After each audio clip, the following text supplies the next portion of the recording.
नमस्कार।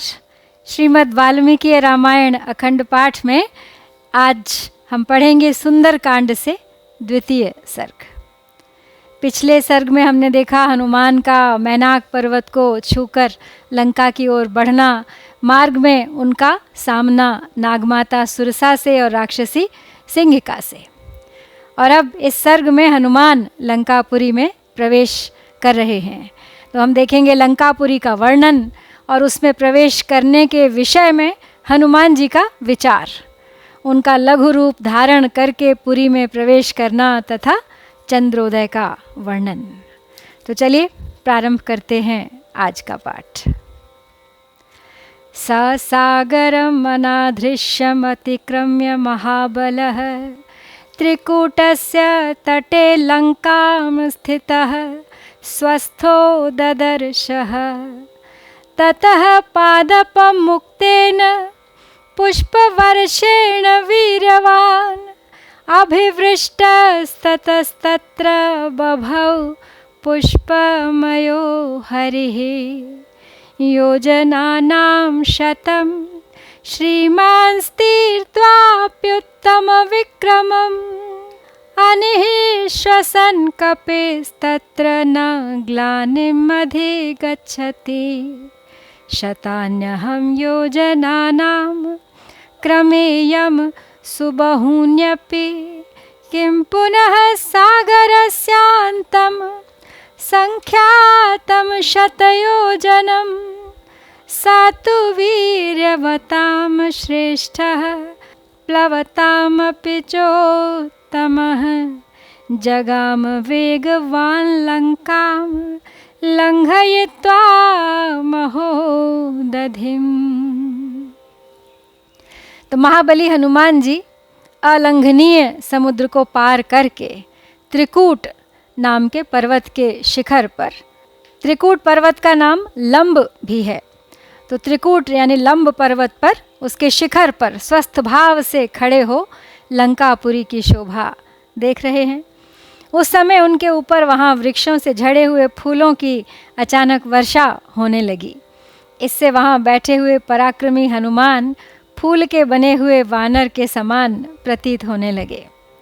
उत्तम पराक्रमी श्रीमान वानरवीर हनुमान 100 योजन समुद्र लांघकर भी वहाँ लंबी सांस नहीं खींच रहे थे और न ही ग्लानि का अनुभव कर रहे थे। उल्टे वो ये सोचते थे कि मैं 100 योजनों के बहुत से समुद्र लांघ सकता हूँ, फिर इस गिने गिनाए 100 योजन समुद्र को पार करना भला कौन बड़ी बात है मेरे लिए। बलवानों में श्रेष्ठ तथा वानरों में उत्तम वे वेगवान पवन कुमार महासागर को लांघकर शीघ्र ही लंका में जा पहुँचे। शाद्वलानि च नीलानि गंधवन्ति वनानि च मधुमन्ति च मध्येन जगाम नगवन्ति च। शैलांश्च तरुसञ्छन्नान् वनराजीश्च पुष्पिताः अभिचक्राम तेजस्वी हनुमान् प्लवगर्षभः। स तस्मिन्नचले तिष्ठन् वनान्युपवनानि च स नगाग्रे स्थितां लङ्कां ददर्श पवनात्मजः।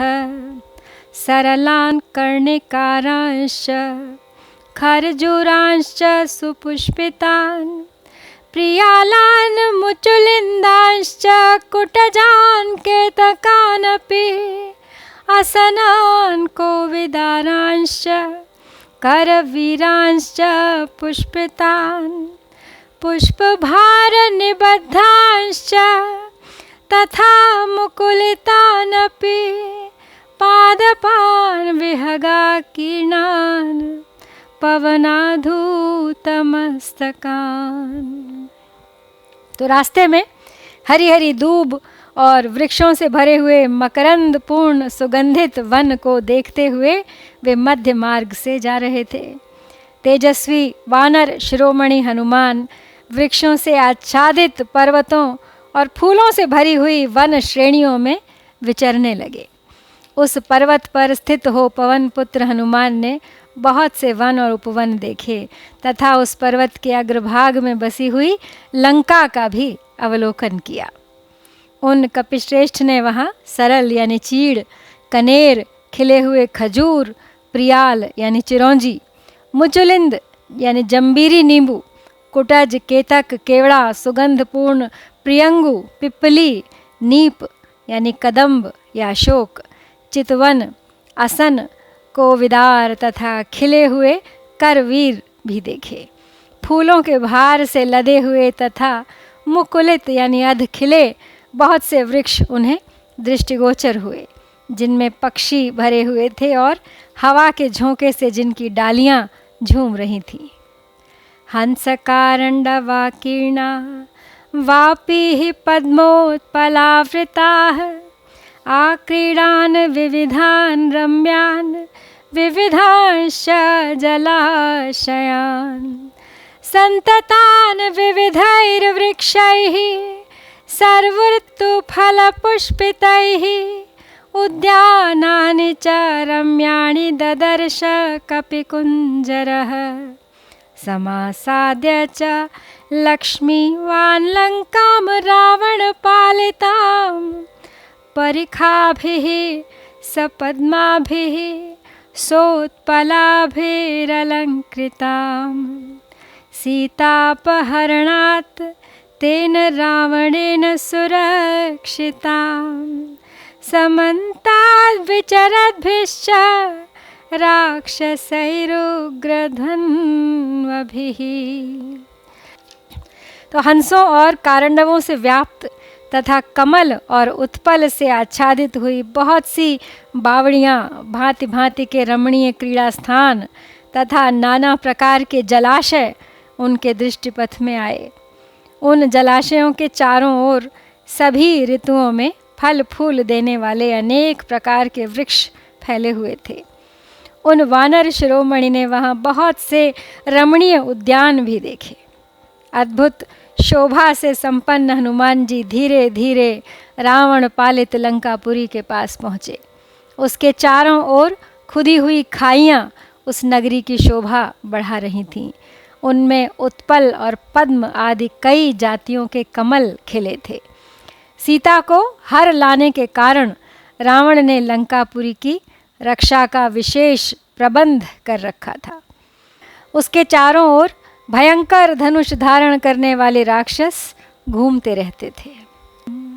कांचनेनावृताम रम्याम प्राकारेण महापुरीम गृहैश्च गिरिसंकाशैः शारदाम्बुदसन्निभैः पाण्डुराभिः प्रतोलीभिरुच्चाभिरभिसंवृताम् अट्टालकशताकीर्णां पताकाध्वजशोभितां तोरणैः काञ्चनैर्दिव्यैर्लता पङ्क्तिविराजितैः ददर्श हनुमान् लङ्कां देवो देवपुरीमिव गिरिमूर्ध्नि स्थितां लङ्का पाण्डुरैर्भवनैः शुभैः ददर्श स कपिः श्रीमान्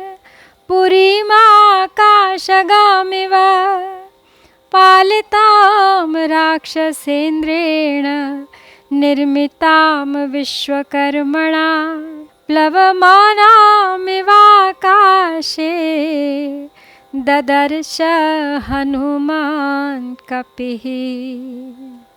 तो वो महापुरी, वो लंकापुरी सोने की चार दीवारी से घिरी हुई थी तथा पर्वत के समान ऊंचे और शरद ऋतु के बादलों के समान श्वेत भवनों से भरी हुई थी। श्वेत रंग की ऊंची ऊंची सड़कें उस पुरी को सब ओर से घेरे हुए थीं। सैकड़ों अट्टालिकाएं वहाँ शोभा पा रही थीं तथा फहराती हुई ध्वजा पताकाएं उस नगरी की शोभा बढ़ा रही थीं। उसके बाहरी फाटक सोने के बने हुए थे और उसकी दीवारें लता बेलों के चित्र से सुशोभित थीं।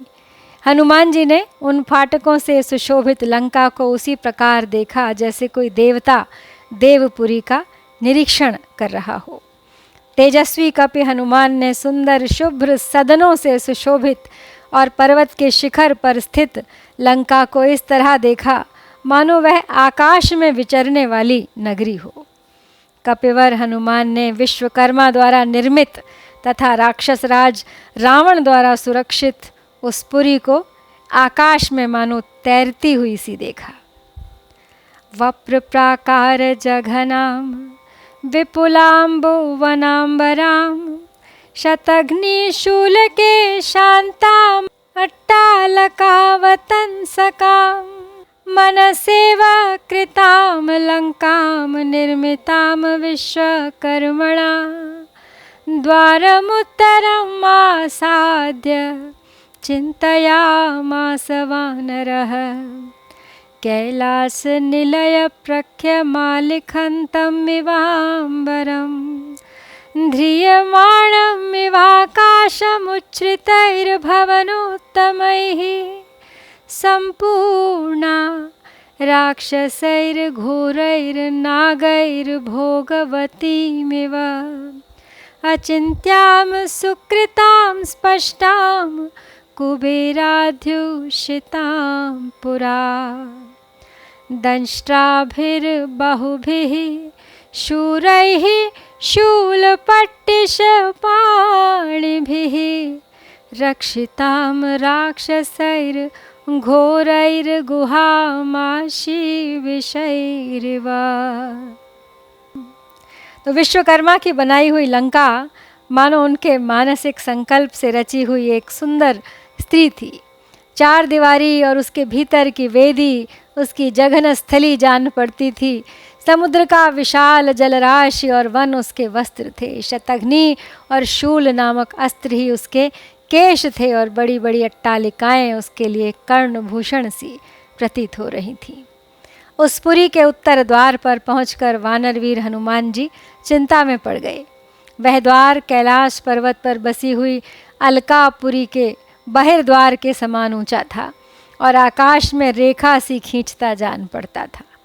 ऐसा जान पड़ता था मानो अपने ऊंचे ऊंचे प्रासादों पर आकाश को उठा रखा हो लंकापुरी ने। लंकापुरी भयानक राक्षसों से उसी तरह भरी हुई थी जैसे पाताल की भोगवतीपुरी नागों से भरी रहती है।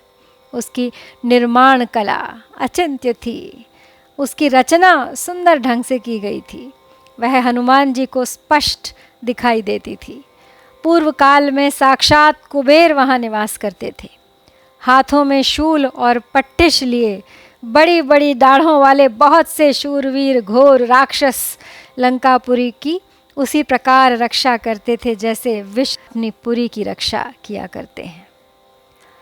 तस्याश्च महतीं गुप्तिम सागरम च निरीक्ष्य सह रावणं च रिपुः घोरं चिन्तयामास वानरः आगत्यापीह हरयो भविष्यन्ति निरर्थकाः न हि युद्धेन वै लङ्का शक्या जेतुं सुरैरपि इमां त्वविषमां लङ्कां दुर्गां रावणपालितां प्राप्यापि सुमहाबाहुः किं करिष्यति राघवः अवकाशो न साम्नस्तु राक्षसेष्वभिगम्यते न दानस्य न भेदस्य नैव युद्धस्य दृश्यते चतुर्णामेव हि गतिर्वानराणां तरस्विनां वालिपुत्रस्य नीलस्य मम राज्ञश्च धीमतः। तो उस नगर की भारी चौकसी और उसके चारों ओर समुद्र की खाई तथा रावण जैसे भयंकर शत्रु को देखकर हनुमान जी इस प्रकार विचार करने लगे। बोले, यदि वानर यहाँ तक आ जाएं तो भी वे व्यर्थ ही सिद्ध होंगे, क्योंकि युद्ध के द्वारा देवता भी लंका पर विजय नहीं पा सकते। जिससे बढ़कर विषम संकटपूर्ण स्थान और कोई नहीं है उस रावण पालित इस दुर्गम लंका में आकर महाबाहु श्री रघुनाथ जी भी भला क्या करेंगे। राक्षसों पर साम नीति के प्रयोग के लिए तो कोई गुंजाइश ही नहीं है। इन पर दान भेद और युद्ध यानी दंड नीति का प्रयोग ही सफल होता दिखाई देता है। यहाँ 4 ही वेगशाली वानरों की पहुँच हो सकती है, बालीपुत्र अंगद की, नील की, मेरी और बुद्धिमान राजा सुग्रीव की। यावत् जानामि वैदेहीं यदि जीवति वा न वा तत्रैव चिन्तयिष्यामि दृष्ट्वा तां जनकात्मजां। ततः सा चिन्तयामास मुहूर्तं कपिकुञ्जरः गिरेः शृङ्गे स्थितः तस्मिन् रामस्याभ्युदयं ततः। अनेन रूपेण मया नाशक्या राक्षसां पुरी प्रवेष्टुं राक्षसैर्गुप्ता क्रूरैर्बलसमन्वितैः। महौजसो महावीर्या बलवन्तश्च राक्षसाः वञ्चनीया मया सर्वे जानकीं परिमार्गता। लक्ष्यालक्ष्येण रूपेण रात्रौ लङ्कापुरी मया प्राप्त कालं प्रवेष्टुं मे कृत्यं साधयितुं महत्। तो हनुमान सोच रहे हैं कि अच्छा पहले तो ये पता लगाऊं कि विदेह कुमारी सीता जीवित हैं या नहीं। जनक किशोरी का दर्शन करने के पश्चात ही मैं इस विषय में कोई विचार करूंगा आगे। तदनंतर उस पर्वत शिखर पर खड़े हुए कपिश्रेष्ठ हनुमान जी श्री रामचंद्र जी के अभ्युदय के लिए सीता जी का पता लगाने के उपाय पर 2 घड़ी तक विचार करते रहे। उन्होंने सोचा कि मैं इस रूप से राक्षसों की इस नगरी में प्रवेश नहीं कर सकता, क्योंकि बहुत से क्रूर और बलवान राक्षस इसकी रक्षा कर रहे हैं। जानकी जी की खोज करते समय मुझे अपने को छिपाने के लिए यहाँ के सभी महातेजस्वी, महापराक्रमी और बलवान राक्षसों से आँख बचानी होगी। अतः मुझे रात्रि के समय ही नगर में प्रवेश करना चाहिए और सीता का अन्वेषण रूप यह महान समयोचित कार्य सिद्ध करने के लिए ऐसे रूप का आश्रय लेना चाहिए जो आँखों से देखा न जा सके, केवल कार्य से यह अनुमान हो कि कोई आया था।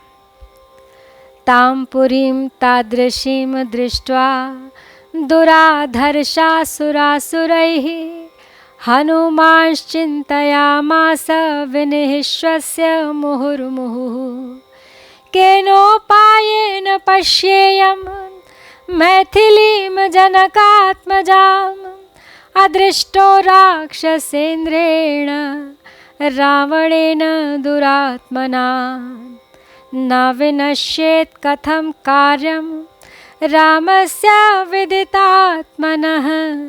एकामेकस्तु पश्येयं रहिते जनकात्मजाम्।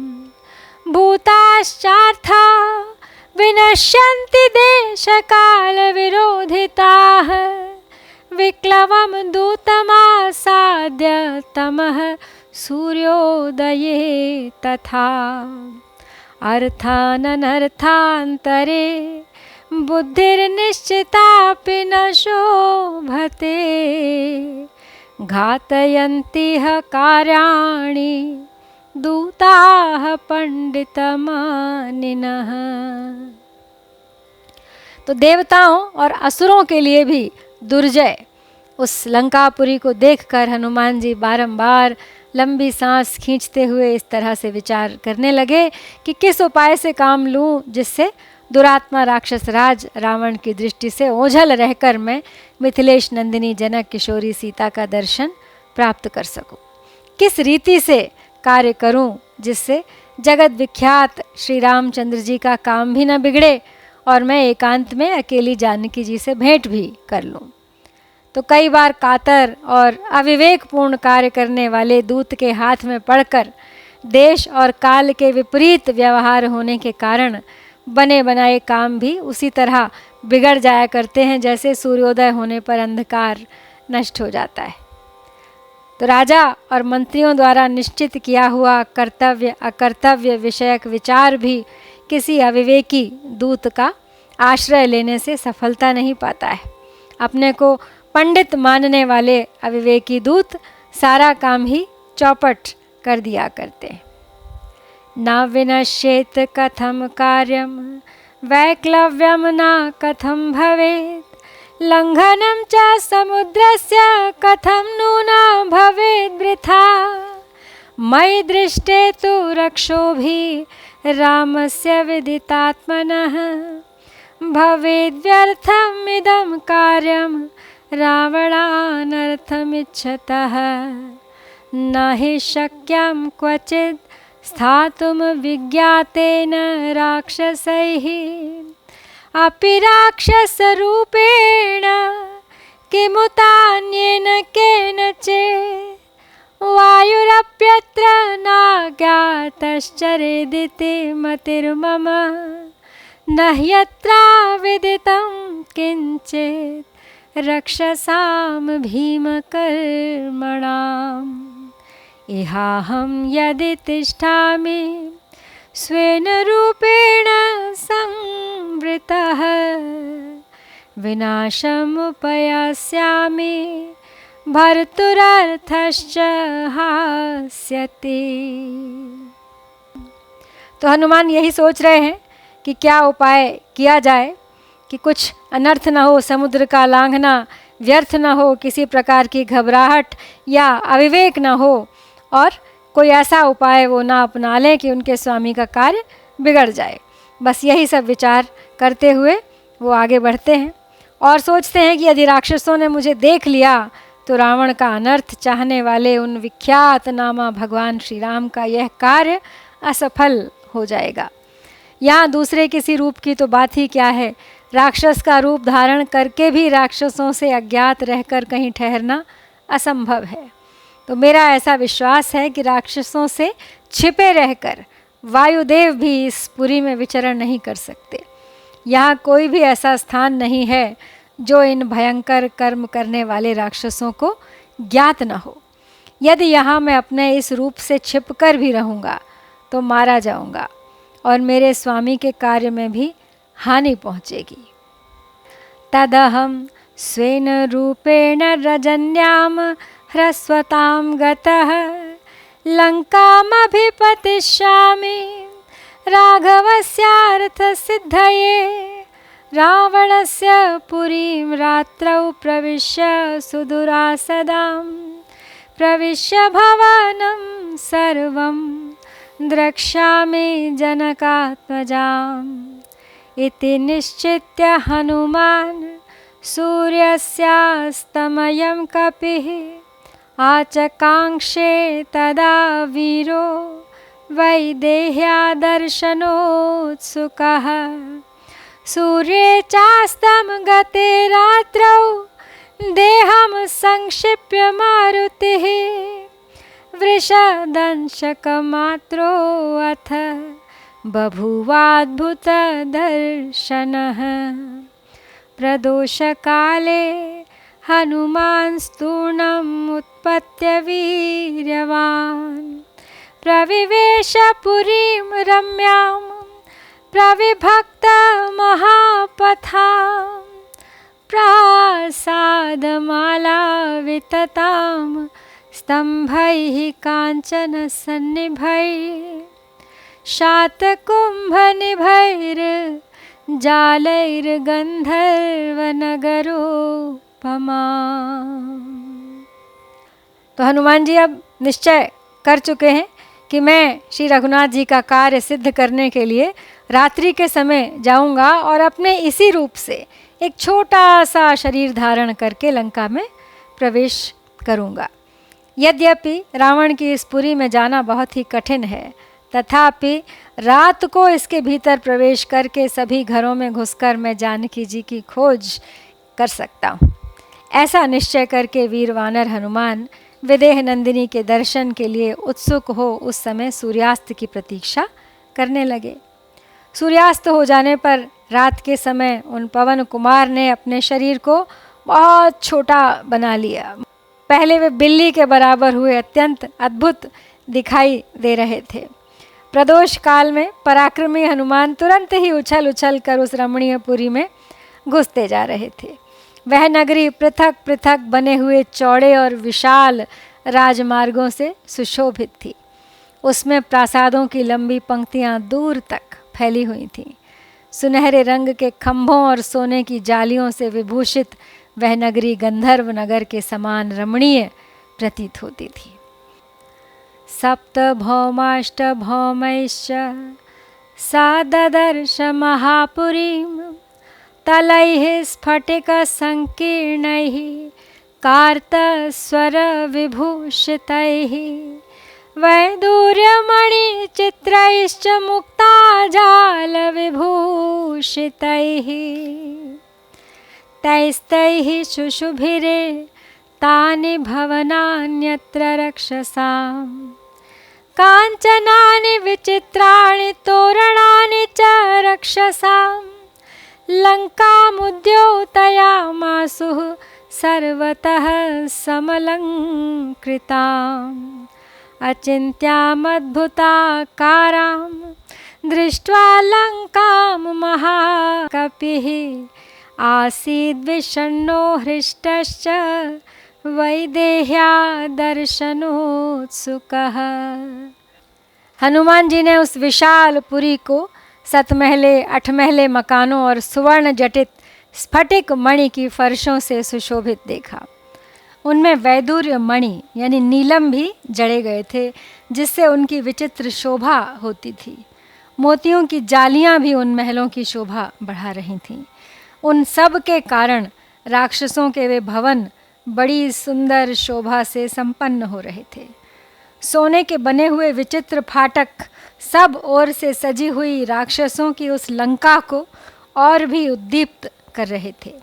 ऐसी अचिंत्य और अद्भुत आकार वाली लंका को देखकर महाकपि हनुमान विषाद में पड़ गए, परंतु जानकी जी के दर्शन के लिए उनके मन में बड़ी उत्कंठा थी, इसलिए उनका हर्ष और उत्साह कम नहीं हो रहा था। स पाण्डुराविद्ध विमान मालिनीं महार्हजाम्बूनदजालतोरणां यशस्विनीं रावण बाहुपालितां क्षपाचरैर्भीम बलैः सुपालिताम् चन्द्रोऽपि साचिव्यमिवास्य कुर्वन् तारागणैर्मध्यगतो विराजन् ज्योत्स्नावितानेन वितत्य लोकानुत्तिष्ठते अनेकसहस्ररश्मिः शङ्खप्रभं क्षीरमृणालवर्णम् उद्गच्छमानं व्यवभासमानं ददर्श चन्द्रं स कपिप्रवीरः पोप्लूयमानं सरसीव हंसम्। तो परस्पर सटे हुए श्वेत वर्ण के 7 मंजिले महलों की पंक्तियां लंकापुरी की शोभा बढ़ा रही थीं। बहुमूल्य जाम्बू नद नामक सुवर्ण की जालियों और वंदनवारों से वहाँ के घरों को सजाया गया था। भयंकर बलशाली निशाचर उस पुरी की अच्छी तरह रक्षा करते थे और रावण के बाहुबल से भी वो सुरक्षित तो थी ही, उसके यश की ख्याति दूर दूर तक फैली हुई थी। ऐसी लंकापुरी में हनुमान जी प्रवेश कर चुके थे।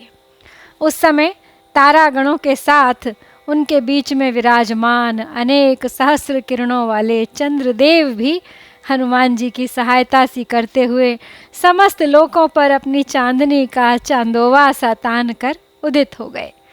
हनुमान जी रात्रि की प्रतीक्षा कर रहे थे तो चंद्रदेव ने उनकी सहायता करी। शीघ्रता से रात्रि का पदार्पण हो गया था आकाश में। वानरों के प्रमुख वीर श्री हनुमान जी ने शंख की सी कांति तथा दूध और मृणाल के से वर्ण वाले चंद्रमा को आकाश में इस प्रकार उदित एवं प्रकाशित होते देखा मानो किसी सरोवर में कोई हंस तैर रहा हो।